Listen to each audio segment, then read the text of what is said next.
அன்புள்ள சகோதர சகோதரிகளே, இந்த அருமையான நேரத்தில் அல் குர்ஆனை அணுகும் முறைகள் என்ற தலைப்பில் உங்கள் முன்னால் சில முக்கியமான செய்திகளை பதிவு செய்யலாம் நினைக்கின்றேன். அல் குர்ஆனை அணுகும் முறைகளை பற்றி நாம் தெரிந்து கொள்வதற்கு முன்னால் அல் குர்ஆனை அணுகுவது நம்முடைய கடமை என்பதை நாம் புரிந்து கொள்ள வேண்டிய ஒரு தேவை நமக்கு இருக்கிறது. இன்றைக்கு அல் குர்ஆனை பற்றி பெருமையாக பேசுகிற ஒரு காலத்திலே நாம் எல்லோரும் வாழ்ந்து கொண்டிருக்கிறோம். அல் குர்ஆன் சொல்லக்கூடிய செய்திகள், அது உள்ளடக்கி இருக்கக்கூடிய விஷயங்கள், இவற்றை நாம் எடுத்து சொல்லி இது ஒரு அற்புத வேதம், இது அல்லாஹுடைய கலாம் என்றெல்லாம் பேசுகிறோம். ஆனால் அல் குர்ஆன் நம்முடைய வாழ்க்கையில் எந்த அளவு பிரதிபலிக்கிறது என்ற கேள்வியை நம்மிடத்தில் கேட்டு பார்க்கும்போது இன்றைக்கு பெரும்பாலான முஸ்லிம்கள் அல் குர்ஆனை விட்டும் மிகப்பெரிய அளவில் தூரமாக இருப்பதை நாம் பார்க்க முடிகிறது. ஏற்கனவே ஷேக் முஃப்தி அவர்கள் ஒரு ஆதங்கத்தை இங்கே வெளிப்படுத்தினார்கள். மாஷா அல்லாஹ், நிறைய பேர் வந்திருக்கிறீர்கள். ஆனால் அவர்களுடைய ஆதங்கத்தின் வெளிப்பாடு என்ன தெரியுமா? தலைப்பு அல் குர்ஆன் மாநாடு. இதற்கான அழைப்பு அமீரகம் முழுவதும் கொண்டு செல்லப்பட்டிருக்கிறது. ஆண்கள், பெண்கள் என்று எல்லா நிலைகளிலும் இது முன்வைக்கப்பட்டிருக்கிறது. ரேடியோக்களில், பத்திரிகைகளில், சோசியல் மீடியாக்களில் எல்லாமே கொண்டு செல்லப்பட்டிருக்கின்றன. பெரும்பாலும் இந்த செய்தி கிடைக்காத தமிழ் பேசக்கூடிய ஒரு சகோதரர் இல்லை என்கிற அளவுக்கு இதற்கான அழைப்பு கொண்டு செல்லப்பட்டிருக்கிறது.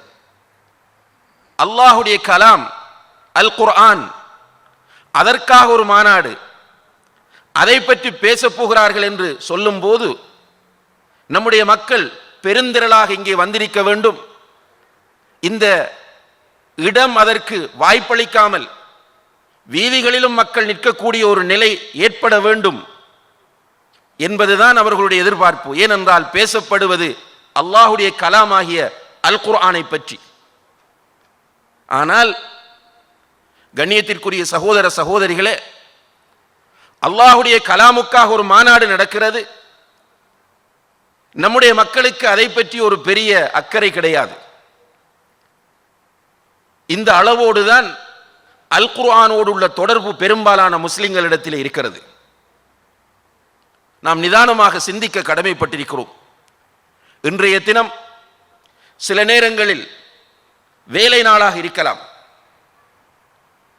நேற்று அல்லது 2 நாட்களுக்கு முன்னால் இன்றைய தினத்திலே ஒரு பிரபல்யமான ஒருவரை கொண்டு வந்து பட்டிமன்றம் நடத்தப் போகிறோம், அல்லது வேறு ஒரு கலை நிகழ்ச்சி நடத்தப் போகிறோம் என்கிற அறிவித்தல் விடுக்கப்பட்டிருந்தால் நம்முடைய மக்களின் நிலைப்பாடு என்ன என்பதை நாம் புரிந்து கொள்ளலாம்.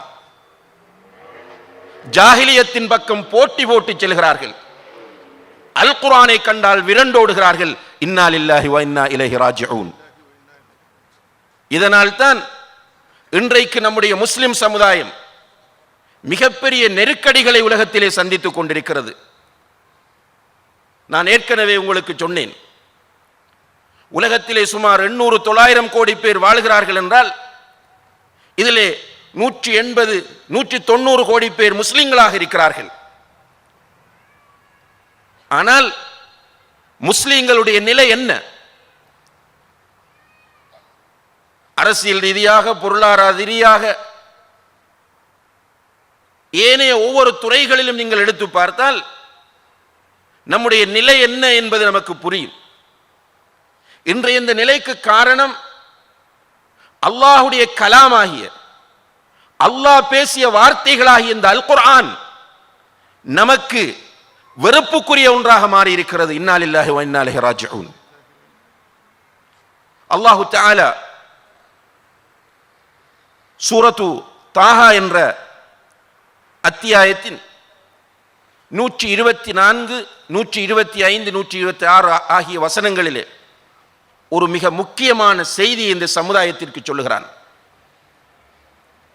وَمَنْ أَعْرَضَ عَنْ ذِكْرِي فَإِنَّ لَهُ مَعِيشَةً ضَنْكًا. என்னுடைய திக்ராகி இந்த குர்ஆனை யார் புறக்கணித்து வாழ்கிறாரோ அவருக்கு நெருக்கடியான வாழ்க்கை தான் இருக்கிறது என்று அல்லாஹ் சொல்லுகிறான். என்னுடைய திக்ராகிய இந்த குர்ஆனை யார் புறக்கணித்து வாழ்கிறாரோ அவருக்கு நிச்சயமாக நெருக்கடியான வாழ்க்கை இருக்கிறது என்று அல்லாஹ் எச்சரிக்கை செய்கிறான். இது இந்த உலகத்தில். மறுமையிலே வனஹ்ஷுருஹு யௌமல் கியாமத்தி அஅமா, இந்த குர்ஆனை புறக்கணித்து வாழ்ந்தவனை குருடனாக நாம் எழுப்புவோம், கண்கள் தெரியாதவனாக மறுமையிலே எழுப்புவோம். அப்போது இந்த மனிதன் கேட்பான், ரப்பி லிம ஹஷர்தனி அஅமா வகத் குன்து பஸீரா. யா அல்லாஹ், உலகத்தில் இருக்கும்போது நான் பார்வை உள்ளவனாக இருந்தேனே, ஏன் என்னை இந்த மஹ்ஷரிலே நீ குருடனாக எழுப்பி இருக்கிறாய் என்று கேட்பான். அல்லாஹ் சொல்லுவான், கதாலிக், அப்படித்தான் செய்வோம். ஏன் தெரியுமா? அத்தத்க ஆயாத்துனா ஃபனஸீதஹா, உன்னிடம் எம்முடைய வேத வசனங்கள் வந்தன, நீ அதை கண்டுகொள்ளவில்லை, நீ அதற்கு முக்கியத்துவம் கொடுக்கவில்லை, நீ அதை மதிக்கவில்லை. சினிமாவை மதித்தாய், பட்டிமன்றத்தை மதித்தாய், வீணான கேளிக்கைகளை மதித்தாய், அதற்காக நேரம் கொடுக்க உன்னால் முடிந்தது. என்னுடைய கலாம், நான் பேசிய வார்த்தைகள் உனக்கு சொல்லப்பட போகின்றன என்று அழைப்பு விடுக்கப்பட்டது, ஆனால் நீ அதை கண்டுகொள்ளவில்லை.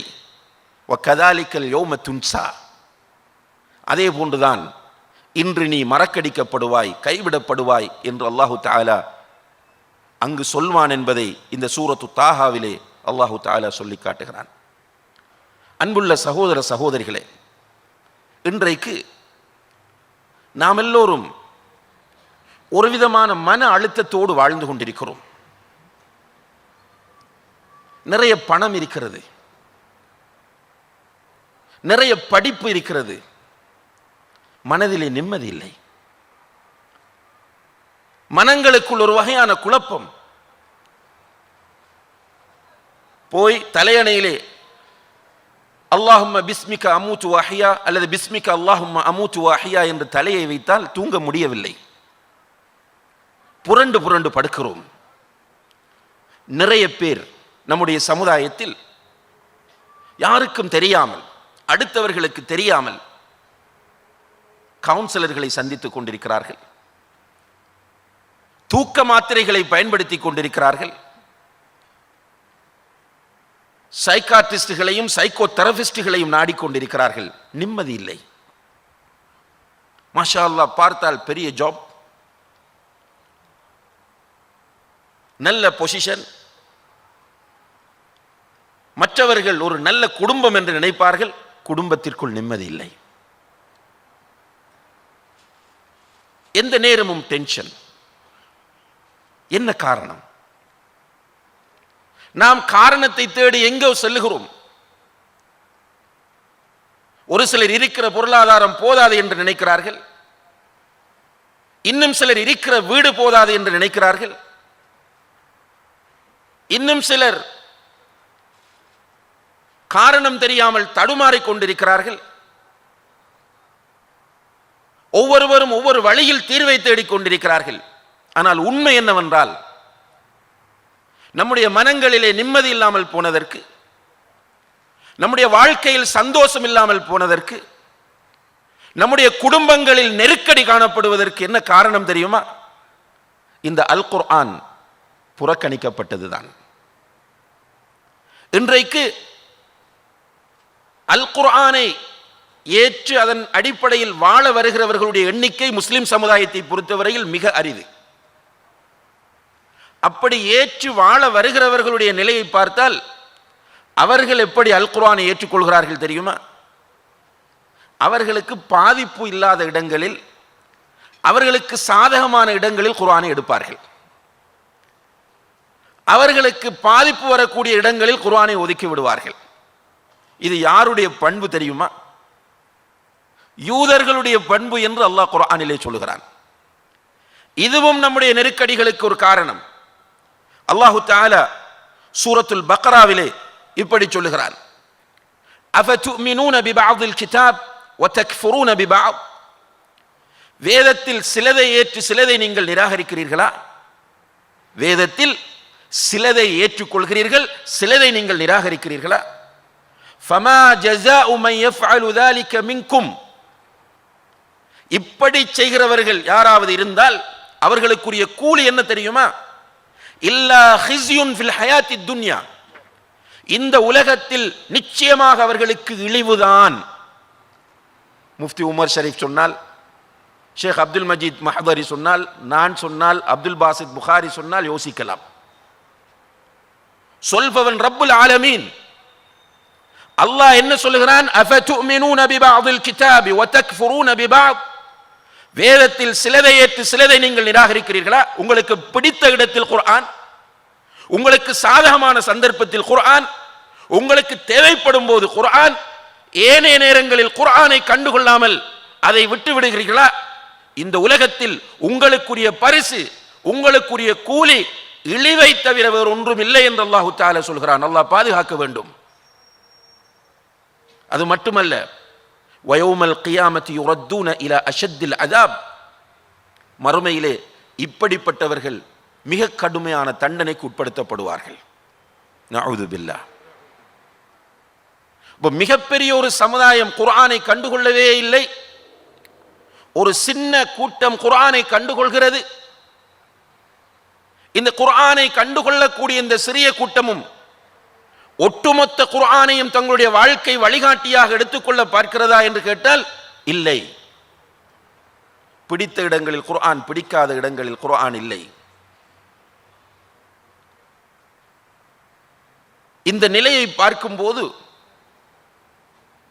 குர்ஆனை ஈமான் கொண்டு குர்ஆன் அடிப்படையில் வாழ வேண்டும் என்று ஆசைப்படுகிற ஒரு முஸ்லிமின் உளக்குமுறல் எப்படி இருக்கிறது என்றால், அல்லாஹு தஆலா சூரத்துல் ஃபுர்கான் 30 வசனத்திலே சொல்லுகிறான், வகால الرسول யா ரப்பி இன்ன கௌமி இத்தகது ஹாதல் குர்ஆன மஹ்ஜூரா, அந்த தூதர் அல்லாஹ்விடத்திலே போய் முறையிடுகிறார். யா அல்லாஹ், என்னுடைய இரட்சகனே, என்னுடைய இந்த சமுதாயம் இந்த குர்ஆனை ஒதுக்குகிறது, புறக்கணிக்கப்பட்ட ஒன்றாக ஆக்கிக் கொள்கிறது என்று இந்த தூதர் அல்லாஹ்விடத்தில் போய் முறையிட்டார் என்று அல்லாஹு தஆலா பதிவு செய்கிறான். அந்த நிலைதான் இன்றைக்கு குர்ஆனை நேசிக்கிற, குர்ஆனை ஈமான் கொண்டிருக்கிற ஒவ்வொரு முஸ்லிமுடைய உளக்குமுறலாக இருக்கிறது. அந்த உளக்குமுறலின் ஒரு வெளிப்பாடுதான் இந்த மாநாடு. குர்ஆன் எங்கோ இருக்கிறது, நாம் எங்கோ வாழ்ந்து கொண்டிருக்கிறோம். எல்லோருமே முணுமுணுக்கிறோம், புலம்புகிறோம், என்ன நடக்கிறது என்று கேள்விகளை கேட்கிறோம். சமுதாயத்தின் நிலைமைகளை பார்த்து பெருமூச்சு விடுகிறோம். ஆனால் யாருக்குமே அதற்குரிய தீர்வை பெற்றுக் கொள்வதற்கான மன விருப்பம் இல்லை என்பதை பார்க்கிறோம். ரசூல் ஸல்லல்லாஹு அலைஹி வஸல்லம் அவர்கள் சொல்கிறார்கள், சஹீஹ் முஸ்லிமிலே பதிவு செய்யப்பட்டிருக்கிறது, இன்னல்லாஹ யர்ஃபஉ பிஹாதல் கிதாபி அக்வாமன் வயதஉ பிஹி ஆகரீன், நிச்சயமாக அல்லாஹ் இந்த வேதத்தை கொண்ட ஒரு கூட்டத்தை உயர்த்துவான், இந்த வேதத்தின் காரணமாக ஒரு கூட்டத்தை அல்லாஹ் இழிவுபடுத்துவான். குர்ஆனை புறக்கணிக்கிற அந்த கூட்டம், குர்ஆனை விட்டு தூரமாகிற கூட்டம், குர்ஆனை மதிக்காத அந்த கூட்டம், குர்ஆனை வரும் மரண வீடுகளில் மாத்திரம் ஓதிவிட்டு வாழ்க்கையை விட்டு தூரமாக்கி இருக்கிற அந்த கூட்டம், அந்த கூட்டத்தை அல்லாஹ் தாழ்த்துவான் என்று அல்லாஹ்வுடைய தூதர் ஸல்லல்லாஹு அலைஹி வஸல்லம் அவர்கள் சொல்கிறார்கள். மிக கடுமையான எச்சரிக்கையாகும். எனவே அன்புள்ள சகோதர சகோதரிகளே, இன்றைக்கு நாம் அல் குர்ஆனை அணுகும் முறை என்ன என்பதை தெரிவதற்கு முன்னால் அல் குர்ஆனை நோக்கி அதை அணுகுவதற்கு மக்களை அழைக்க வேண்டிய ஒரு அடிப்படையான தேவை நமக்கு இருந்து கொண்டிருக்கிறது.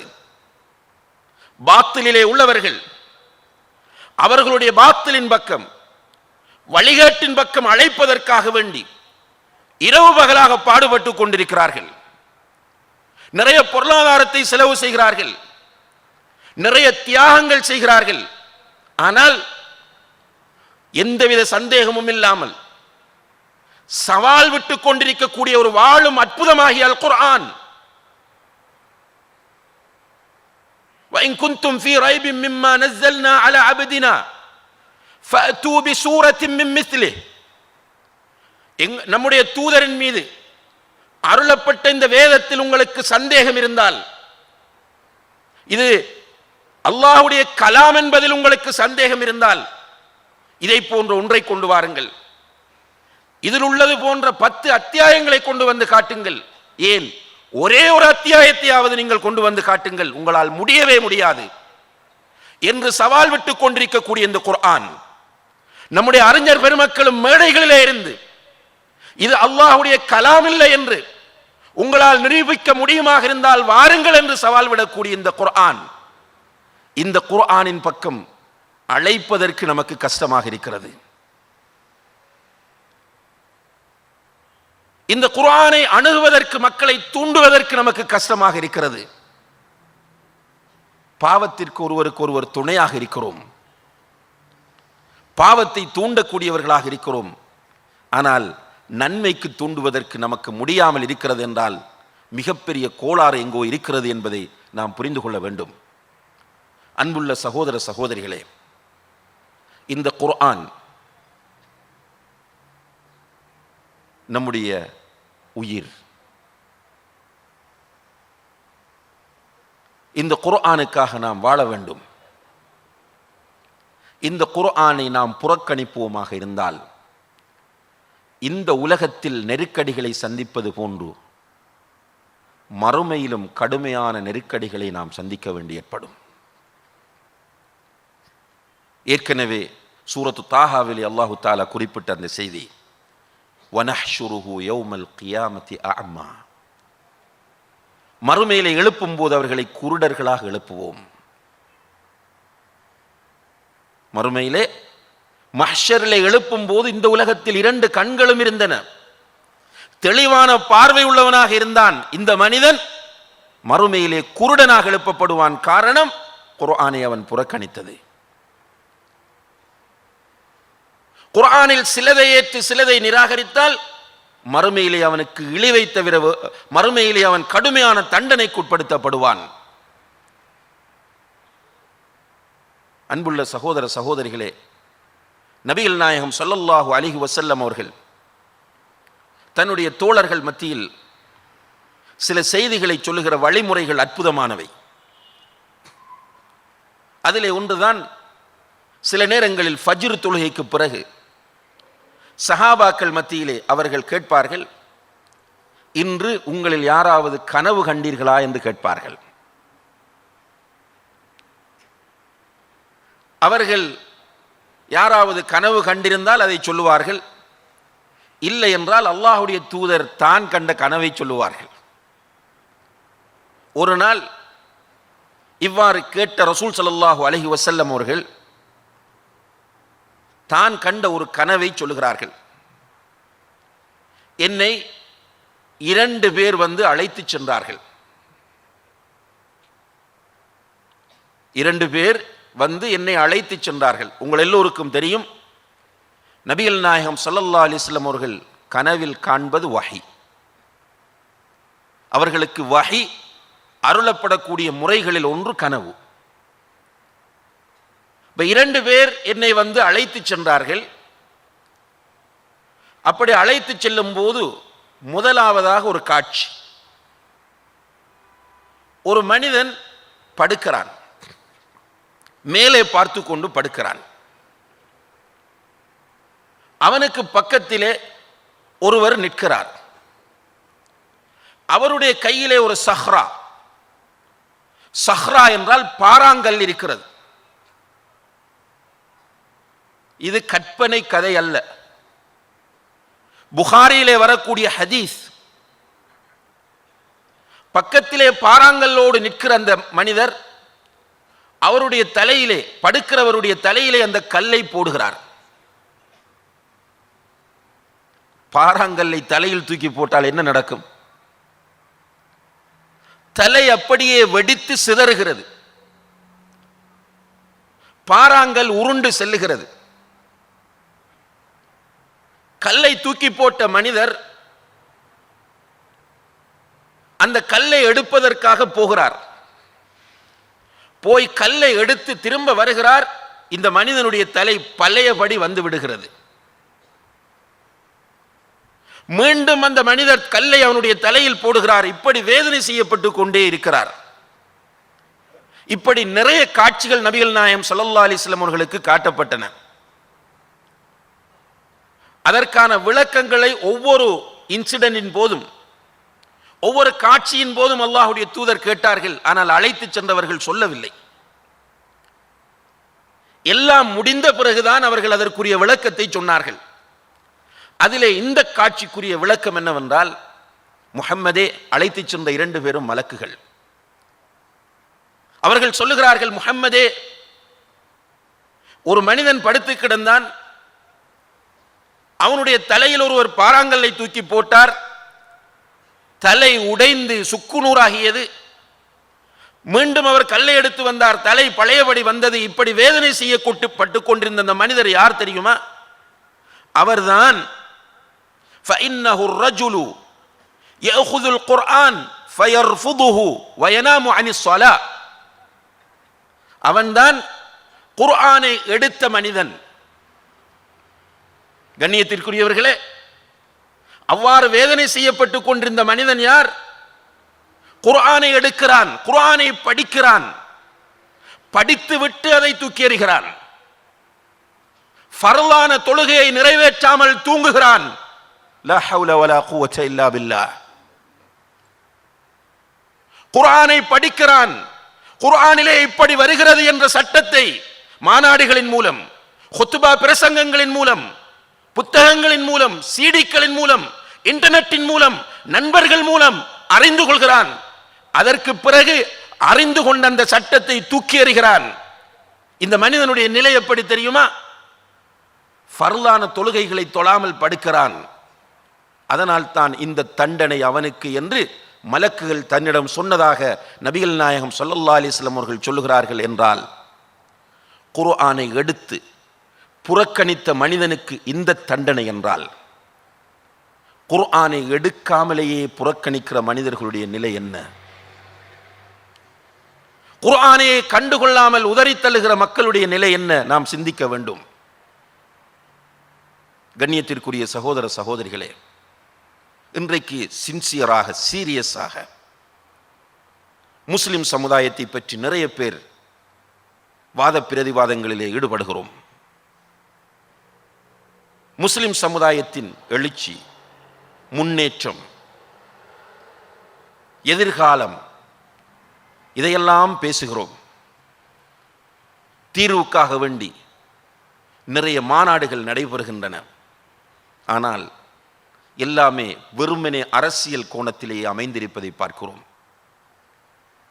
இந்த சமுதாயம் கண்ணியத்தோடு வாழ வேண்டும் என்றால், இந்த சமுதாயம் தலை நிமிர்ந்து வாழ வேண்டும் என்றால், இந்த சமுதாயம் அல் குர்ஆனை நோக்கி வேகமாக திரும்ப வேண்டும். இதை தவிர வேறு தீர்வு கிடையவே கிடையாது. 1000 தீர்வுகளை அறிஞர்கள் ஒன்று சேர்ந்து முன்வைக்கலாம். ஆனால் அந்த தீர்வுகளெல்லாம் தற்காலிகமான தீர்வுகளாக இருக்குமே தவிர நிரந்தரமான தீர்வுகளாக இருக்காது. நிரந்தர தீர்வு இந்த உம்மத்திற்கு தேவை என்றால், இந்த உம்மத்தில் உள்ள உலமாக்கள், இந்த உம்மத்தில் உள்ள தலைவர்கள், இந்த உம்மத்தில் உள்ள இளைஞர்கள் எல்லோரும் தாயிகளாக மாற வேண்டும். எல்லோரும் குர்ஆனின் பக்கம் இந்த சமுதாயத்தை அழைக்க வேண்டும். நம்முடைய வீட்டின் கதவுகளை இந்த அல் குர்ஆன் எப்போது தட்டுகிறதோ, நம்முடைய வீடுகளில் இந்த அல் குர்ஆன் எப்போது ஆட்சி செய்கிறதோ அப்போதுதான் இந்த முஸ்லிம் சமுதாயம் தலை நிமிர்ந்து நிற்கும் என்பதில் எந்த விதமான கருத்து வேறுபாடும் யாரிடமும் இருக்க முடியாது. எப்படி இருந்த சமுதாயம்? ரசூல் ஸல்லல்லாஹு அலைஹி வஸல்லம் அவர்கள் வருவதற்கு முன்னால் இழிவடைந்த ஒரு சமுதாயம். அந்த சமுதாயம்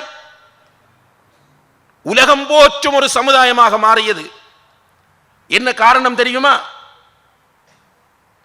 அந்த ஒவ்வொரு சமுதாயத்தின் வீட்டையும் ஆட்சி செய்தது அல் குர்ஆன். அல்லாஹ் தஆலா அல் குர்ஆனிலே சொல்கிறான், وَإِنْ أَحَدٌ مِّنَ الْمُشْرِكِينَ اسْتَجَارَكَ فَأَجِرْهُ. நபியே, உங்களுடைய வீடுகளில் தங்குவதற்காக வேண்டி முஷ்ரிக்குகளில் ஒருவன், நன்றாக கவனித்துக் கொள்ளுங்கள், உங்களுடைய வீடுகளிலே தங்குவதற்காக முஷ்ரிக்குகளில் ஒருவன் புகலிடம் கேட்டு வந்தால், அபயம் கேட்டு வந்தால், அவனுக்கு உங்களுடைய வீட்டில் இடம் கொடுங்கள். நபியை பார்த்து அல்லாஹ் சொல்லுகிறான், ஒரு பயந்து போய் தன்னுடைய உயிரை பாதுகாத்துக் கொள்ள வேண்டும் என்ற நோக்கத்தோடு ஒரு முஷ்ரிக் இணை வைக்கக்கூடிய ஒருவன் உங்களுடைய வீட்டுக்கு வந்தால் அவனுக்கு நீங்கள் பாதுகாப்பு அளியுங்கள். எதற்கு? ஹத்தா யஸ்மா கலாம் அல்லாஹ், அல்லாஹுடைய கலாமை உங்களுடைய வீட்டுக்குள் இருந்து அவன் செவிமடுப்பதற்காக. அல்லாஹு அக்பர்! எவ்வளவு ஒரு அற்புதமான வசனம் இது. உங்களுடைய வீட்டுக்குள் அவன் அல்லாஹுடைய கலாமை செவிமடுப்பான். ஏனென்றால் முஸ்லிமுடைய வீட்டில் குர்ஆன் ஓதப்பட்டு கொண்டே இருக்கும். இன்றைக்கு நம்முடைய வீட்டு நிலைமைகள் என்ன? எங்கே குர்ஆன் ஓதப்படுகிறது? ஊருக்கு போய் பார்த்தால் தெரியும் உங்களுக்கு. கேபிள் டிவி, எல்லா வீடுகளுக்கும் கனெக்ஷன். பட்ஜெட் போடும்போது அதையும் சேர்த்துத்தான் போடுவார்கள். காலையில் எழுந்ததிலிருந்து இரவு 12-1 மணி வரைக்கும் வீடுகளுக்குள் ஷைத்தானிய சத்தங்கள் தான் ஒலித்துக் கொண்டிருக்கும். அசிங்கங்கள், குப்பைகள், ஆபாசங்கள், விரசங்கள் வீட்டுக்குள். எங்கே வீட்டுக்குள் நிம்மதி இருக்கும்? எங்கே வீட்டுக்குள் சந்தோஷம் இருக்கும்? ரசூல் ஸல்லல்லாஹு அலைஹி வஸல்லம் அவர்கள் சொல்லுகிறார்கள், எந்த வீட்டில் சூரத்துல் பக்ரா ஓதப்படுகிறதோ அந்த வீட்டில் இருந்து ஷைத்தான் விரண்டோடுவான். எந்த வீட்டுக்குள் சூரத்துல் பக்ரா ஓதப்படுகிறதோ அந்த வீட்டில் இருந்து ஷைத்தான் விரண்டோடுவான். எங்கே குர்ஆன் ஓதப்படுகிறது?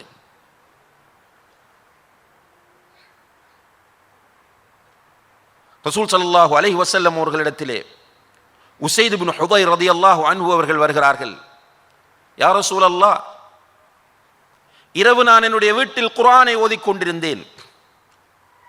என்னுடைய குதிரை மிரள ஆரம்பித்தது. ஓதுவதை நிறுத்தினேன், குதிரை அமைதி அடைந்து விட்டது. மீண்டும் ஓதினேன், குதிரை கடுமையாக மிரண்டது. என்னுடைய மகன் யஹ்யா அங்கே தூங்கிக் கொண்டிருந்தான். அவனை குதிரை மிதித்து விடுமோ என்கிற பயத்தில் ஓதுவதை நிறுத்தினேன். குதிரை அமைதி அடைந்து விட்டது. யா ரசூலல்லாஹ், என்ன பிரச்சனை இது? இதற்குரிய விளக்கம் என்ன? அல்லாஹ்வுடைய தூதர் ஸல்லல்லாஹு அலைஹி வஸல்லம் அவர்கள் சொன்னார்கள், உஸைதே, நீ குர்ஆன் ஓதிக்கொண்டிருக்கும் போது உன்னுடைய ஓதலை கேட்பதற்காக வேண்டி உன்னுடைய வீட்டுக்கு மலக்குகள் வந்து கொண்டிருந்தார்கள். யா அல்லாஹ், உன்னுடைய வீட்டுக்கு மலக்குகள் வந்து கொண்டிருந்தார்கள். நீ நிறுத்தாமல் ஓதியிருந்தால் உன்னுடைய வீட்டில் அவர்கள் வந்து உட்கார்ந்திருப்பார்கள். காலையிலே மதீனத்து மக்கள் அவர்களை பார்த்திருப்பார்கள் என்று சொன்னார்கள். லா இலாஹ இல்லல்லாஹ். இன்றைக்கு நம்மில் பெரும்பாலானவர்களுடைய வீடுகளில் பிரச்சனை. சகோதர சகோதரிகளே, நம்முடைய ஸ்டேட்டஸை பாதுகாப்பதற்காக வேண்டி, நம்முடைய இமேஜை பாதுகாப்பதற்காக வெளியிலே நடித்து கொண்டிருக்கிறோம். வீட்டிலே நிறைய பேர் நிம்மதியாக இல்லை. கணவன் மனைவிக்கிடையில் ஒரு நல்ல புரிந்துணர்வு பெரும்பாலான குடும்பங்களில் இல்லை. விவாகரத்துகள் நாளுக்கு நாள் அதிகரித்துக் கொண்டு வருகின்றன. நிறைய சம்பாதிக்கிறோம், வீட்டில் பரக்கத்தில்லை, போதாது. என்ன காரணம்? நம்மை விட்டு குர்ஆன் மிக தூரத்தில் சென்று விட்டது. ஆனால் சஹாபா பெருமக்களை நீங்கள் பார்த்தால் அவர்களுடைய வீடுகளில் குர்ஆன் ஓதப்பட்டது. அவர்கள் நடமாடும் குர்ஆன்களாக காட்சியளித்தார்கள். சஹாபாக்கள் நடமாடும் குர்ஆன்களாக காட்சியளித்தார்கள். எனவே அன்றிருந்த வல்லரசுகள் அவர்களுடைய காலடிகளில் வந்து வீழக்கூடிய ஒரு நிலையை அல்லாஹு தஆலா ஏற்படுத்தினான். நிச்சயமாக எல்லா காலங்களிலும் அதை அல்லாஹ் செய்வான். இந்த உண்மையை நாம் புரிந்து கொண்டு அல் குர்ஆனை அணுகக்கூடியவர்களாக நாம் ஒவ்வொருவரும் மாற கடமைப்பட்டிருக்கிறோம். அன்புள்ள சகோதர சகோதரிகளே, அல் குர்ஆனை அணுக வருகிற நாம் எப்படி அந்த அல் குர்ஆனை அணுக வேண்டும் என்ற விஷயமும் மிக முக்கியமானதாகும். ஏனென்றால் இன்றைக்கு அல் குர்ஆன் வெறுமனே விவாத கருப்பொருளாக மாற்றப்பட்டிருப்பதை பார்க்கிறோம். எவ்வாறு அல் குர்ஆனை அணுக வேண்டும் என்ற ஒழுங்குமுறை நமக்கு தெரியாத காரணத்தினால் குர்ஆனின் பெருமை பேசுகிறோம், வாழ்க்கையில் குர்ஆன் இல்லை. அல்லாஹு தஆலா சூரத்து நஜ்மினுடைய கடைசி பகுதியிலே சொல்கிறான், அஃபமின் ஹாதல் ஹதீஸி தஅஜபூன் வத்தத்ஹகூன் வலா தபுகூன். இந்த வேதத்தை பார்த்து நீங்கள் ஆச்சரியப்படுகிறீர்கள், இதில் இவ்வளவு அற்புதமான செய்திகள் இருக்கின்றனவா என்று ஆச்சரியப்படுகிறீர்கள். அதற்கு பிறகு நீங்கள் சிரிக்கிறீர்கள், வலா தபுகூன், உங்களுக்கு அழுகை வருவதில்லை. இன்றைக்கு எக்ஸிபிஷனிலே பார்த்திருப்பீர்கள், கண்காட்சியிலே நிறைய குர்ஆன் வசனங்கள், அதை நமக்கு தெளிவுபடுத்தி இருப்பார்கள். அப்போது நம்முடைய நெற்றி புருவங்கள் எல்லாம் சுருங்கி விடுகின்றன. ஆச்சரியமாக பார்க்கிறோம், இவ்வளவும் குர்ஆனில் இருக்கிறதா என்று ஆச்சரியப்படுகிறோம். ஆனால் வெளியே வந்தால் ஒன்றுமில்லை. அல்லாஹ் சஹாபாக்களை பார்த்து கேட்கிறான், அஃபமின் ஹாதல் ஹதீஸி தஅஜபூன், இந்த ஹதீஸாகி இந்த வேதத்தை பார்த்து நீங்கள் ஆச்சரியப்படுகிறீர்களா? அதற்கு பிறகு நீங்கள் சிரிக்கிறீர்கள், உங்களுக்கு அழுகை வருவதில்லை. இந்த வசனத்தை அல்லாஹ்வுடைய தூதர் சஹாபாக்களுக்கு ஓதி காண்பிக்கிறார்கள். என்ன நடந்தது தெரியுமா? அங்கிருந்த அத்தனை சஹாபாக்களும் தங்களுடைய முகங்களை கைகளுக்குள் மறைத்து கொண்டு தேம்பி தேம்பி அழுதார்கள். நாம் இன்று நிறைய குர்ஆன் வசனங்களை தெரிந்து வைத்திருக்கிறோம். எதற்காக? விவாதிப்பதற்காக, பயான் பண்ணுவதற்காக, உரையாற்றுவதற்காக. அல் குர்ஆனை நாம் அணுக வேண்டிய சரியான முறையில் அணுகி இருந்தால் அந்த சஹாபாக்களை போன்று நமக்கும் அழுகை வந்திருக்கும். சலஃபுகள் சொல்லுவார்கள், குர்ஆனை ஓதும் போது அழுங்கள், அழ முடியவில்லை என்றால் அழுவது போன்று நடியுங்கள் என்று சொல்வார்கள். சில பலவீனமான செய்திகளில் நபிகள் நாயகம் ஸல்லல்லாஹு அலைஹி வஸல்லம் அவர்கள் சொன்னதாகவும் இந்த செய்தி வருகிறது. குர்ஆனை ஓதும் போது அழுங்கள், அழுகை வரவில்லை என்றால் அழுவது போன்று நடியுங்கள் என்று சொல்கிறார்கள். நபி ஸல்லல்லாஹு அலைஹி வஸல்லம் அவர்கள் குர்ஆனை ஓதும் போது அழுவார்கள், பிறர் ஓத கேட்கும் போதும் அழுவார்கள். ஒரு நாள் இப்னு மஸ்ஊத் ரலியல்லாஹு அன்ஹுமா அவர்களை அழைத்து, இப்னு மஸ்ஊதே குர்ஆனை ஓது என்று சொன்னார்கள். இப்னு மஸ்ஊத் ரலியல்லாஹு அன்ஹு அவர்கள் கேட்கிறார்கள், யா ரசூலல்லாஹ், உங்களுக்குத்தான் குர்ஆன் அருளப்பட்டது, உங்களுக்கு நான் ஓதி காண்பிக்க வேண்டுமா? அல்லாஹ்வுடைய தூதர் ஒரு அழகான சட்டத்தை நமக்கு அங்கே சுன்னாவை கற்றுத் தருகிறார்கள். பிறர் ஓதி அதை நான் செவிமடுக்க விரும்புகிறேன். அது ஒரு சுன்னா. மற்றவர்கள் ஓதுவதை கேட்பது ஒரு சுன்னா. இப்னு மஸ்ஊத் ரலியல்லாஹு அன்ஹு அவர்கள் ஓதிக்கொண்டிருக்கிறார்கள். அல்லாஹ்வுடைய தூதர் சொன்னார்கள், ஹஸ்புக யா இப்னு மஸ்ஊத், இப்னு மஸ்ஊதே போதும் நிறுத்து என்றார்கள். இப்னு மஸ்ஊத் ரலியல்லாஹு அன்ஹு அவர்கள் ஓதியதை நிறுத்திவிட்டு நிமிர்ந்து பார்க்கிறார்கள். அல்லாஹ்வுடைய தூதருடைய இரண்டு கண்களாலும் தாரை தாரையாக கண்ணீர் வடிந்து கொண்டிருக்கிறது, அழுது கொண்டிருக்கிறார்கள். இன்னும் ஒரு நாள் அல்லாஹ்வுடைய தூதரிடத்தில், அதாவது தூதருடைய மனைவி ஆயிஷா ரலியல்லாஹு அன்ஹா அவர்களிடத்தில் சில பெரிய தாபியீன்கள் வந்து கேட்கிறார்கள், அன்னையே, அல்லாஹ்வுடைய தூதரிடத்தில் உங்களால் மறக்க முடியாத ஏதாவது நிகழ்வு இருந்தால் சொல்லுங்கள் என்று.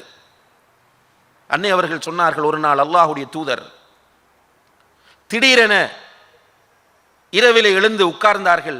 நானும் அவர்களோடு உட்கார்ந்து என்ன என்று கேட்டேன். தொழப்போகிறேன் என்று சொன்னார்கள். அவர்கள் ஒது செய்வதற்காக தண்ணீர் எடுத்து வைத்தேன். ஒது செய்துவிட்டு தக்பீர் கட்டியதிலிருந்து அவர்கள் தொழுது முடியும் வரைக்கும் அழுது கொண்டே இருந்தார்கள். தொழுத பிறகும் அழுது கொண்டே இருந்தார்கள்.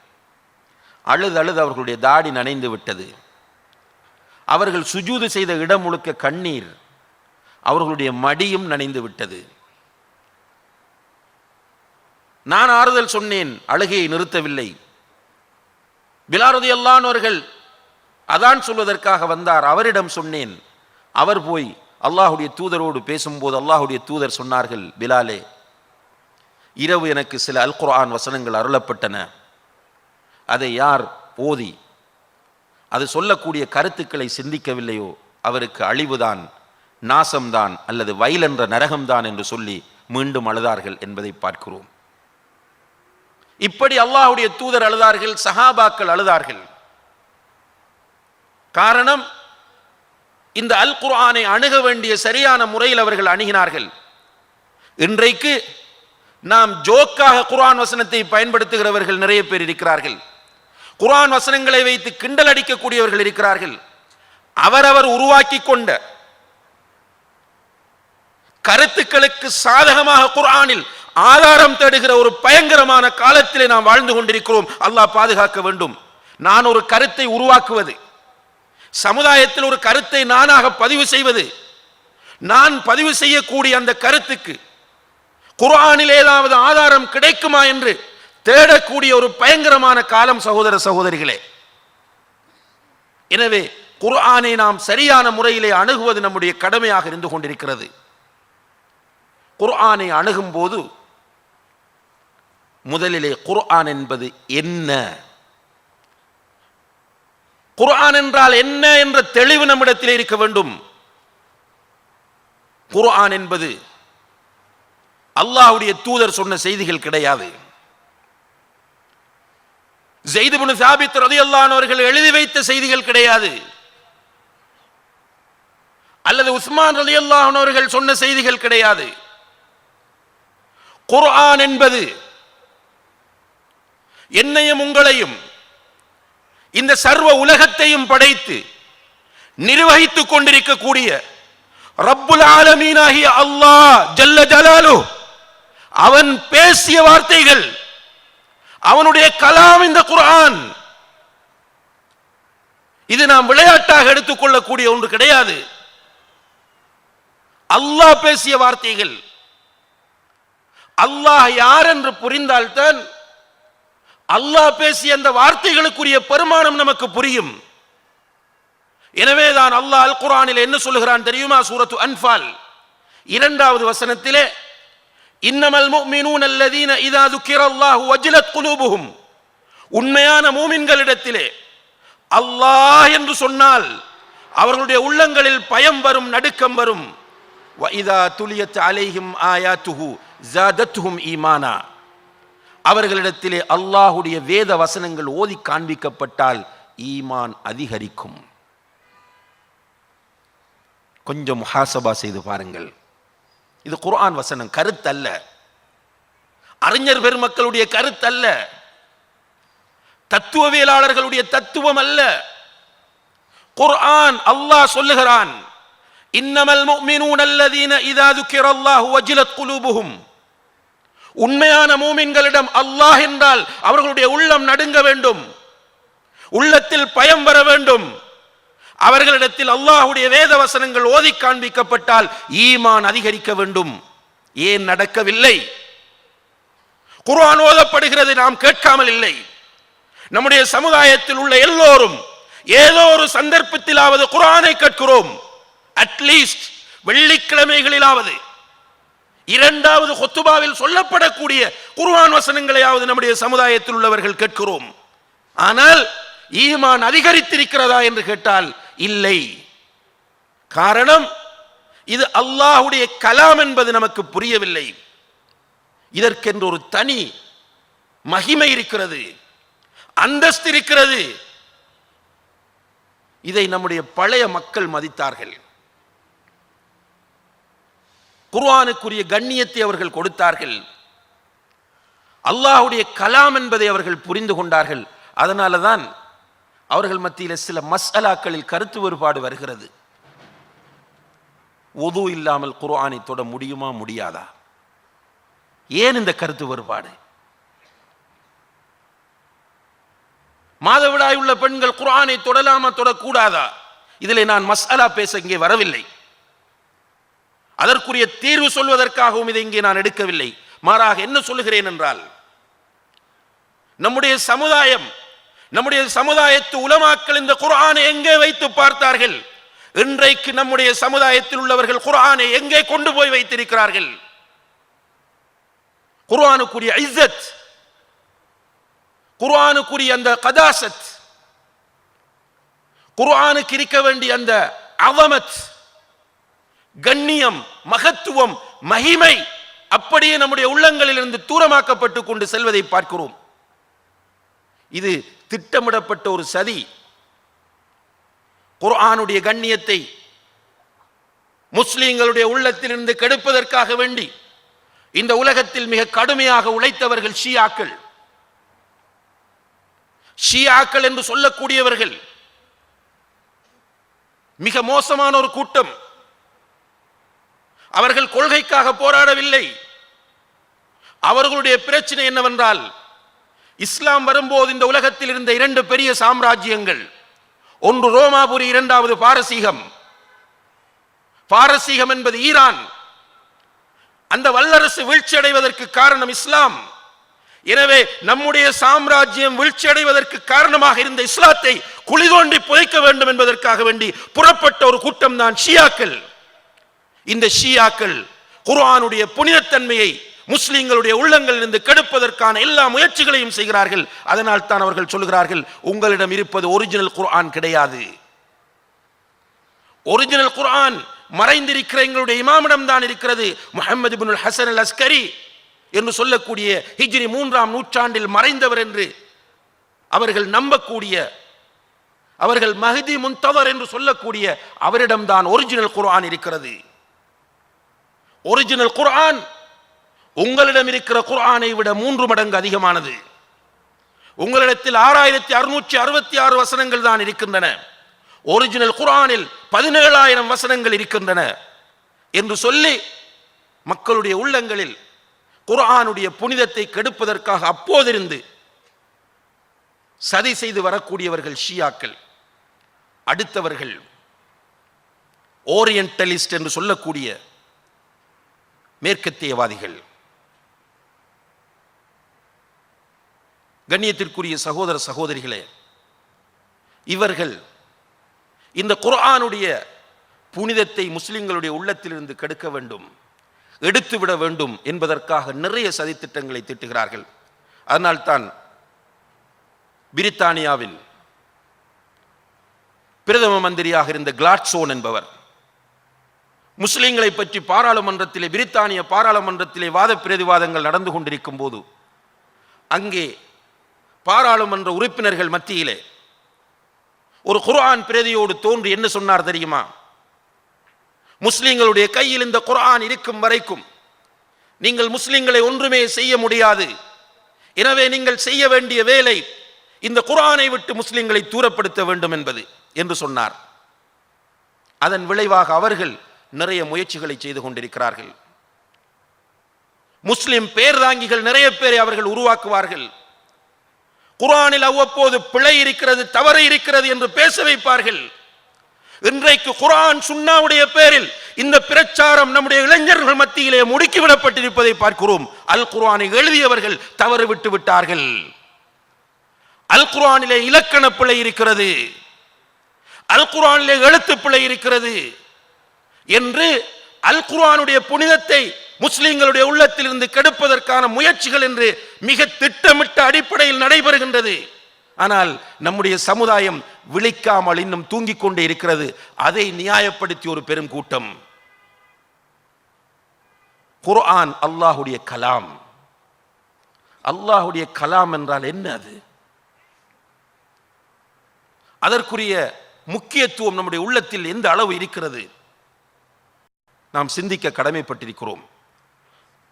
அன்புள்ள சகோதர சகோதரிகளே, இந்த அல் குர்ஆனில் உள்ள எந்த ஒரு விஷயத்தையும் சிம்பிளாக ஒரு முஸ்லிம் கருத முடியாது. காதி ஐயாத் என்ற அறிஞர் குறிப்பிடுகிறார், அறிந்து கொள்ளுங்கள், அன்ன மன் இஸ்தகஃப பில் குர்ஆன், இந்த குர்ஆனை யார் சிம்பிளாக கருதுகிறாரோ, அவ் பில் முஸ்ஹஃப், அல்லது இந்த நூல் வடிவப்படுத்தப்பட்ட முஸ்ஹஃபை யார் சாதாரணமாக கருதுகிறாரோ, அவ் பி ஷைஇம் மின்ஹு, அல்லது இந்த குர்ஆனில் இருந்து ஒரு சில பகுதியை, அவ் பி கலிமத்தின் மின்ஹு, அல்லது குர்ஆனில் உள்ள ஒரு வார்த்தையை யார் சாதாரணமாக கருதுகிறாரோ, அவ் பி ஷைஇம் மிம்மா சுர்ரிஹ ஃபீஹ், குர்ஆனில் கூறப்பட்ட ஏதாவது ஒரு விஷயத்தை யார் இழிவாக கருதுகிறாரோ, ஃபகத் கஃபர இஜ்மாஅன், முஸ்லிம் உலமாக்கள், முஸ்லிம்கள் அனைவரும் ஏகோபித்த கருத்தின் அடிப்படையில் அவர் காஃபிராகி விடுகிறார் என்று காதி ஐயாத் ரஹிமஹுல்லா அவர்கள் குறிப்பிடக்கூடிய செய்தி நாம் எல்லோரும் சிந்திக்க வேண்டிய மிக முக்கியமான செய்தியாகும். குர்ஆன் அல்லாஹுடைய கலாம். இது அல்லாஹுடைய கலாம், அவருடைய இவருடைய பேச்சு கிடையாது. நபிகள் நாயகம் ஸல்லல்லாஹு அலைஹி வஸல்லம் அவர்கள் பேசியது கிடையாது. அல்லாஹ் நேரடியாக பேசிய வார்த்தைகள், சத்தமும் அல்லாஹுடையது, வார்த்தையும் அல்லாஹுடையது என்று அந்த நம்பிக்கையோடு குர்ஆனை ஒரு மனிதன் அணுகுவது அவனுடைய கட்டாய கடமையாக இருந்து கொண்டிருக்கிறது. அடுத்ததாக அன்புள்ள சகோதர சகோதரிகளே, குர்ஆனை அணுகும் போது நாம் கவனிக்க வேண்டிய இன்னும் ஒரு மிக முக்கியமான விஷயம், சூரத்துல் ஃபுர்கான் 73வது வசனத்தில் அல்லாஹு தஆலா சொல்கிறான், வல்லதீன இதா துக்கிரு பிஆயாத்தி ரப்பிஹிம் லம் யகிர்ரு அலைஹா சும்மம் வ உம்யானா. இபாதுர் ரஹ்மான் என்ற ரஹ்மானுடைய அடியார்களை பற்றி அல்லாஹு தஆலா இந்த வசனங்களில் தொடர்ச்சியாக சொல்லிக் கொண்டு வந்து சொல்லுகிறான், வ இதா துக்கிரு பிஆயாத்தி ரப்பிஹிம், வல்லதீன இதா துக்கிரு பிஆயாத்தி ரப்பிஹிம், இபாதுர் ரஹ்மான்கள் இடத்தில் அவர்களுடைய இரட்சகனின் வார்த்தைகளாகிய அல் குர்ஆன் நினைவுபடுத்தப்பட்டால், ஓதி காண்பிக்கப்பட்டால், அதாவது யாரெல்லாம் இபாதுர் ரஹ்மான்களாக இருப்பார்கள் என்றால் அவர்களிடம் போய் இது அல்லாஹுடைய வேதம் என்று அவர்களிடம் ஓதி காண்பித்தால், லம் யகிர்ரு அலைஹா சும்மம் வ உம்யானா, அந்த வசனங்களின் மீது அவர்கள் குருடர்களாகவும் செவிடர்களாகவும் விழமாட்டார்கள். நன்றாக கவனிக்க வேண்டிய ஒரு வசனம், சூரத்துல் ஃபுர்கான் 73வது வசனம். இபாதுர் ரஹ்மான்களிடம், ரஹ்மானுடைய அடியார்களிடம் அல்லாஹுடைய வேத வசனங்கள் ஓதி காண்பிக்கப்பட்டால், நினைவுபடுத்தப்பட்டால், அந்த வசனங்களின் மீது அவர்கள் குருடர்களாகவும் செவிடர்களாகவும் விழமாட்டார்கள்.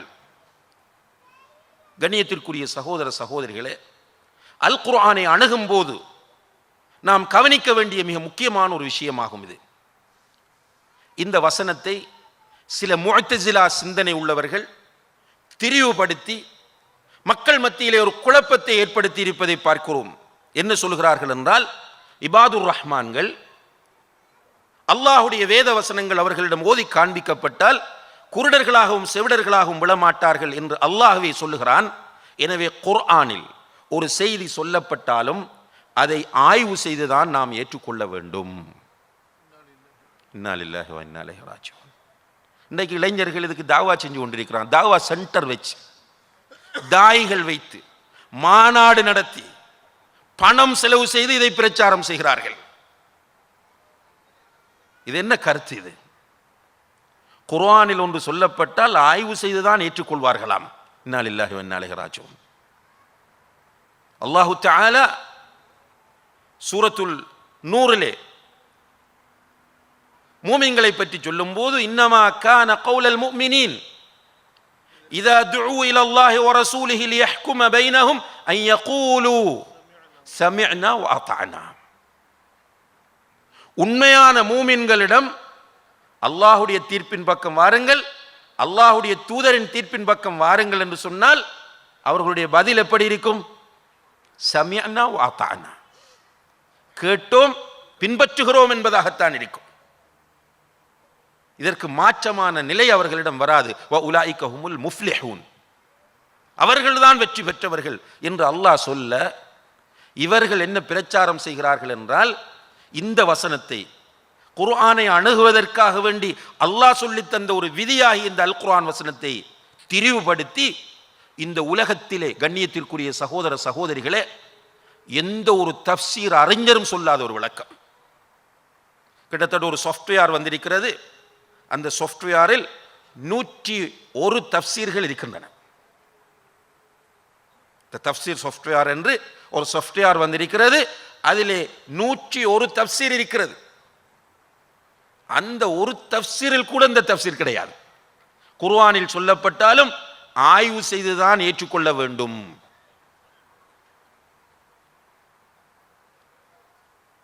குர்ஆனில் சொல்லப்படக்கூடிய விஷயங்களை சிந்திக்க வேண்டும், அது வேறு விஷயம். அல்லாஹ் கேட்கிறான், அஃபலா யததப்பரூனல் குர்ஆன் அம் அலா குலூபின் அக்ஃபாலுஹா. இந்த குர்ஆனில் சொல்லப்படக்கூடிய செய்திகளை இவர்கள் ஆய்வு செய்ய மாட்டார்களா? அவர்களுடைய உள்ளங்களில் என்ன பூட்டா போடப்பட்டுள்ளது என்று அல்லாஹ் சொல்கிறான். ஆய்வு செய்ய வேண்டும், சிந்திக்க வேண்டும். ஆய்வு செய்ய வேண்டும் என்றால் என்ன? அகீதா ரீதியாக அல்லது சட்டங்கள் ரீதியாக ஒரு தேவை வரும்போது நம்ம ஆய்வு செய்வது, தேடுவது. தலாக்குடைய சட்டம் என்ன? ஒவ்வொன்றாக நாம் எடுத்து பார்க்கும் போதுதான் ஒரு முடிவுக்கு நம்மால் வர முடியும். ஆனால் குர்ஆனில் வரக்கூடிய விஷயங்களும் ஆய்வு செய்த பிறகுதான் ஏற்றுக்கொள்ள வேண்டும். நன்றாக புரிந்து கொள்ள வேண்டும் இரண்டுக்கும் இடையில் உள்ள வித்தியாசத்தை. அல் குர்ஆனில் வரக்கூடிய விஷயங்களையும் ஆய்வு செய்துதான் ஏற்றுக்கொள்ள வேண்டும் என்ற விதியை சொன்னால், மூசா அலி இஸ்லாம் அவர்கள் மலக்குல் மௌத் அலி இஸ்லாம் அவர்களுடைய கண்ணிலே குத்தினார்கள் என்று வருகிற ஹதீஸ் ஆய்வு செய்யும் போது அறிவுக்கு பொருந்தவில்லை. ஏனென்றால் ஒரு நபி இப்படி நடப்பாரா, ஒரு நபி இப்படி நடந்து கொள்வாரா என்ற ஒரு கேள்வி அங்கே தோன்றுகிறது. எனவே நபியுடைய மகாமுக்கு, நம்முடைய நபியுடைய அந்தஸ்திற்கு இந்த ஹதீஸை ஹதீஸாக ஏற்றுக்கொள்வது பொருந்தாது. எனவே அது புகாரியில் வந்திருந்தாலும் அதை தூக்கி எறிய வேண்டும். ஏனென்றால் ஆய்வு செய்து ஏற்றுக்கொள்ளும் போது என்று வாதிடுகிறவர்கள் ஒரு காலத்தில் என்ன சொல்வார்கள் என்றால், இப்ராஹிம் அலி இஸ்லாம் அவர்களை பற்றி சொல்லும் போது அல்லாஹ் சொல்கிறான், வைத் கால இப்ராஹிமு ரப்பி அரினி கைஃப துஹ்யில் மௌத்தா. யா அல்லாஹ், மரணித்தவர்களை நீ எப்படி உயிர்ப்பிக்கிறாய் என்பதை எனக்கு காண்பி. நாமே இப்படி கேட்க மாட்டோம். அல்லாஹ் உயிர்ப்பிக்க கூடியவன் என்பதில் ஒரு சாதாரண முஸ்லிமுக்கு சந்தேகம் இருக்கிறதா? அப்படியா இருந்தால் ஒரு நபிக்கு எப்படி சந்தேகம் வந்திருக்கும்? எனவே இதை ஆய்வு செய்து பார்க்கும்போது ஒரு நபியுடைய அந்தஸ்திற்கு இது பொருத்தமாக இல்லை. எனவே இந்த வசனம் குர்ஆன் இல்லை என்று சொன்னாலும் ஆச்சரியப்படுவதற்கில்லை.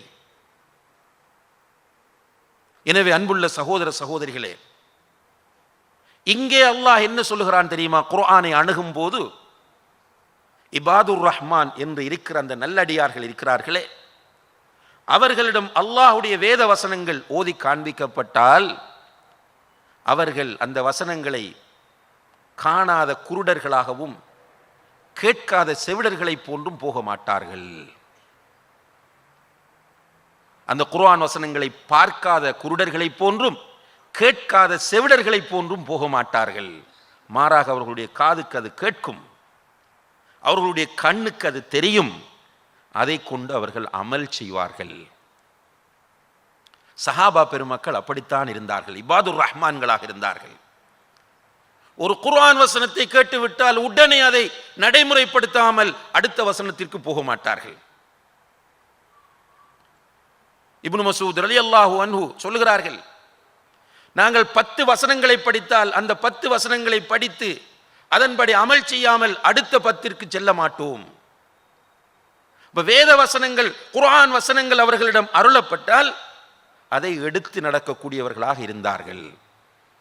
இப்போ குர்ஆனை அணுகும் போது இந்த ஃபீலிங் நம்மிடம் இருக்க வேண்டும். வெறுமனே தொகுப்பாளர்களாக, தகவல் திரட்டுகிறவர்களாக நாம் குர்ஆனை படிக்கக்கூடாது. குர்ஆனை படிக்கும் போது அதில் வரக்கூடிய விஷயங்களை பார்க்க வேண்டும், கேட்க வேண்டும், வாழ்க்கையில் நடைமுறைப்படுத்தக்கூடியவர்களாக நாம் மாற வேண்டும். அதனால தான் தல்ஹா ரலியல்லாஹு அன்ஹு, அபூ தல்ஹா ரலியல்லாஹு அன்ஹு அவர்கள் ரசூல் ஸல்லல்லாஹு அலைஹி வஸல்லம் அவர்களிடம் வருகிறார்கள். யா ரசூலல்லாஹ், லன் தனாலுல் பிர்ர ஹத்தா துன்ஃபிகு மிம்மா துஹிப்பூன், நீங்கள் விரும்பி வைத்திருக்கக்கூடியதை அல்லாஹ்வுடைய பாதையில் செலவு செய்யாத வரை நீங்கள் நன்மையை அடைந்து கொள்ளவே முடியாது, அதாவது சுவர்க்கத்தை அடைந்து கொள்ளவே முடியாது என்ற வசனம் குர்ஆனில் அருளப்பட்டதா என்று கேட்கிறார் என்று அவருக்கு ஒரு தகவல் கிடைத்திருக்கிறது. ரசூல் ஸல்லல்லாஹு அலைஹி வஸல்லம் அவர்கள் சொன்னார்கள், ஆம், அது அல் குர்ஆனில் அருளப்பட்டிருக்கிறது என்று சொன்னதும் உடனே அபூ தல்ஹா ரலியல்லாஹு அன்ஹு அவர்கள் ரசூல் ஸல்லல்லாஹு அலைஹி வஸல்லம் அவர்களை பார்த்து சொன்னார்கள், யா ரசூலல்லாஹ், என்னிடம் ஒரு தோட்டம் இருக்கிறது, பைரூஹா என்று சொல்லக்கூடிய தோட்டம், என்னுடைய மனதுக்கு மிக விருப்பமான தோட்டம். நிறைய பேர் நிறைய விலைக்கு, அதிக விலைக்கு அதை கேட்டார்கள், நான் கொடுக்காமல் வைத்திருக்கிறேன், ஏனென்றால் என்னுடைய மனதுக்கு அது பிடித்திருக்கிறது. யா ரசூலல்லாஹ், இப்போது குர்ஆன் இறங்கி இருக்கிறது, உங்களுடைய மனதிற்கு பிடித்ததை நீங்கள் அல்லாஹ்வுடைய பாதையில் செலவு செய்யாதவரை நீங்கள் சுவர்க்கத்தை அடைந்து கொள்ளவே முடியாது என்று இறங்கி இருக்கிறது. எனவே என்னுடைய பைரூஹா என்ற தோட்டத்தை நான் அல்லாஹ்வுக்காக தந்து விடுகிறேன் என்று கொடுக்கிறார். இதைத்தான் அல்லாஹு தஆலா சொல்கிறான், லம் யஹிர்ரு அலைஹா சும்மம் உம்யானா.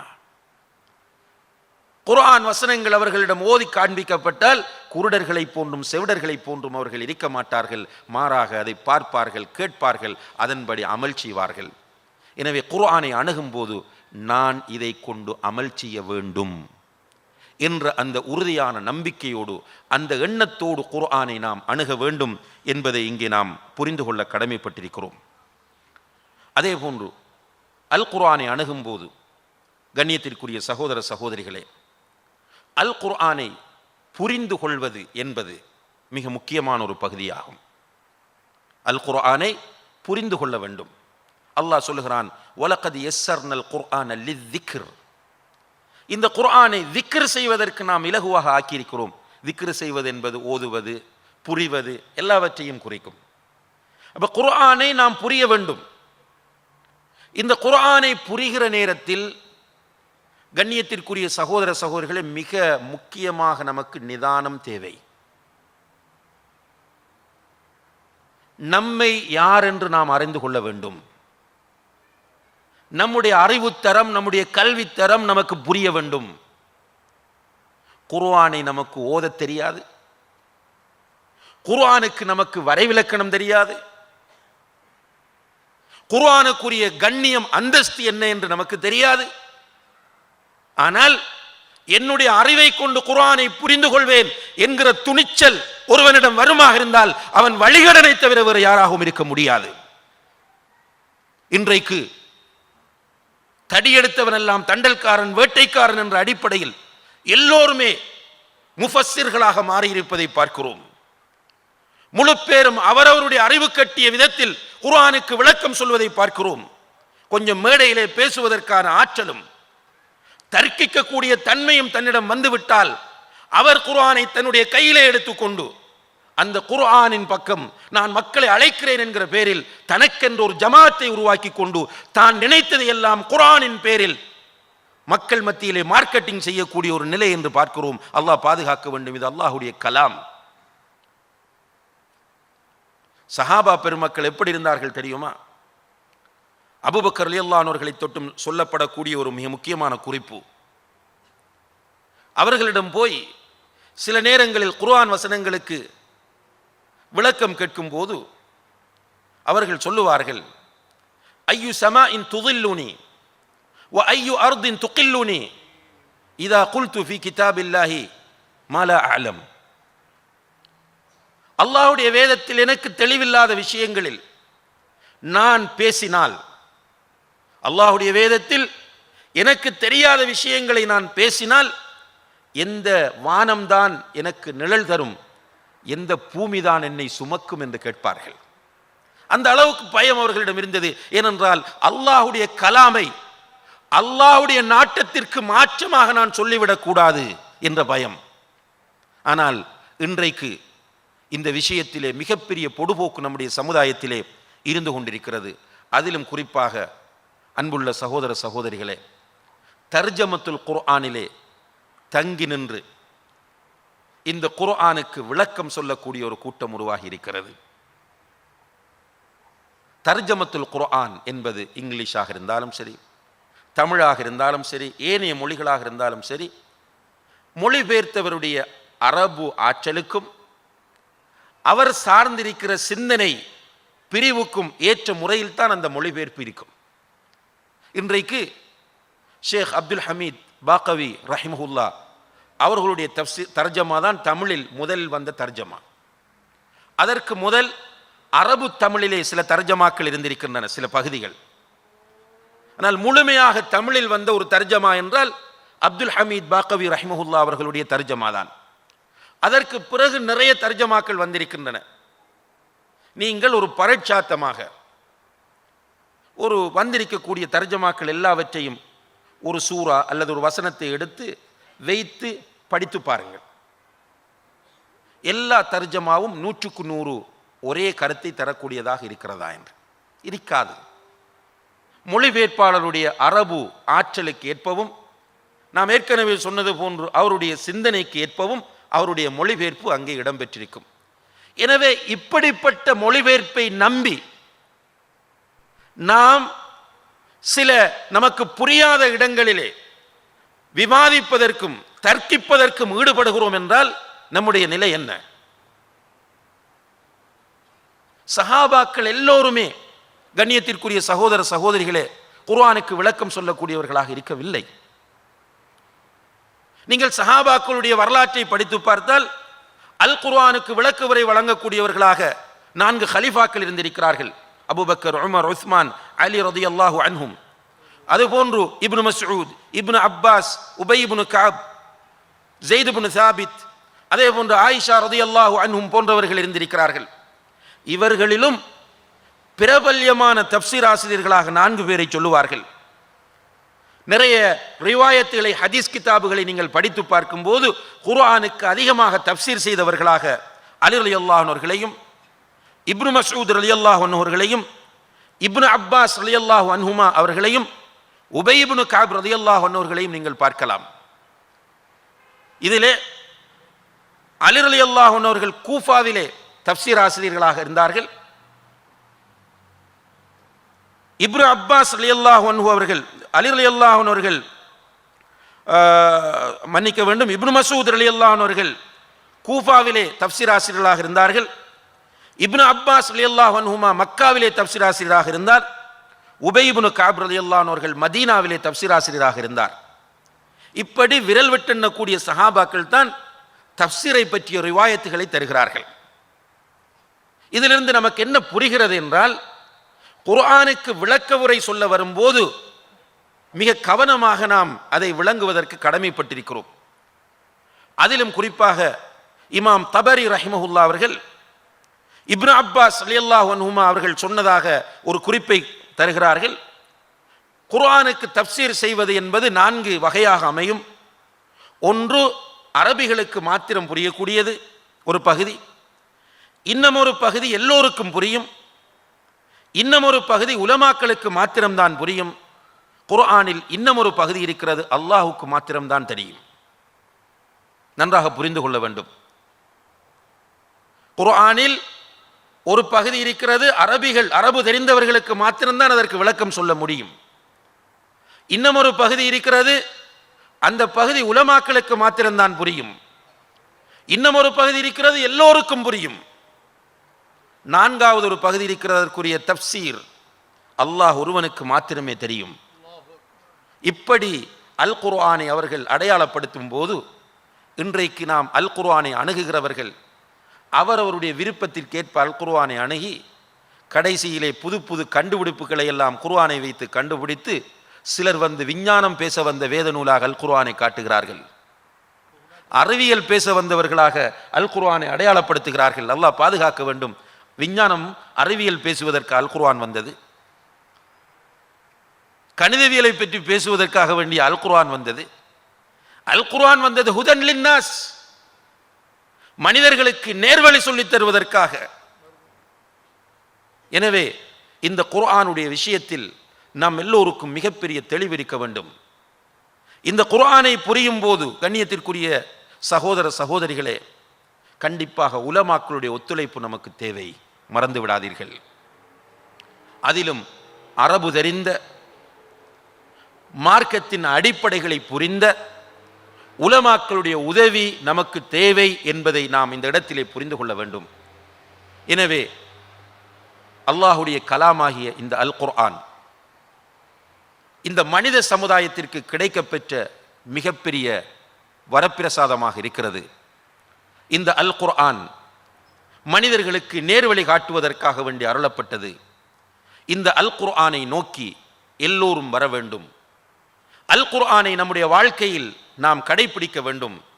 நம்முடைய எல்லா பிரச்சனைகளுக்கும் தீர்வு சொல்லக்கூடிய வேதமாக இந்த அல் குர்ஆன் இருப்பதனால் எல்லா இடங்களிலும் இந்த அல் குர்ஆனை கொண்டு தீர்ப்பு வழங்கக்கூடியவர்களாக, தீர்ப்பை பெறக்கூடியவர்களாக நாம் மாற வேண்டும். நம்முடைய தனிப்பட்ட வாழ்க்கை, நம்முடைய குடும்ப வாழ்க்கை, நாம் சமுதாயத்தில் வாழும்போது நம்முடைய கொடுக்கல் வாங்கல் என்ற எல்லா இடங்களிலும் அல் குர்ஆனிய சட்டங்கள் கடைபிடிக்கப்பட வேண்டும். அல் குர்ஆனோடு நெருக்கமான தொடர்பை நாம் எல்லோரும் ஏற்படுத்த வேண்டும். இந்த அல் குர்ஆனை அணுகும் போது இது அல்லாஹுடைய கலாம் என்ற அந்த கண்ணியத்தோடு இந்த அல் குர்ஆனை அணுக வேண்டும். அல் குர்ஆனிய மனிதர்களாக நாம் மாறுவதற்கு நாம் எல்லோரும் முயற்சி செய்ய வேண்டும். எல்லாம் வல்ல அல்லாஹு தஆலா அதற்கு எனக்கும் உங்களுக்கும் நம்முடைய சமுதாயத்தில் உள்ள அனைவருக்கும் தௌஃபீக் செய்வானாக. வ ஆகிரு தஅவானா அனில் ஹம்துலில்லாஹி ரப்பில் ஆலமீன். வஸ்ஸலாமு அலைக்கும் வரஹ்மத்துல்லாஹி வபரகாத்துஹு.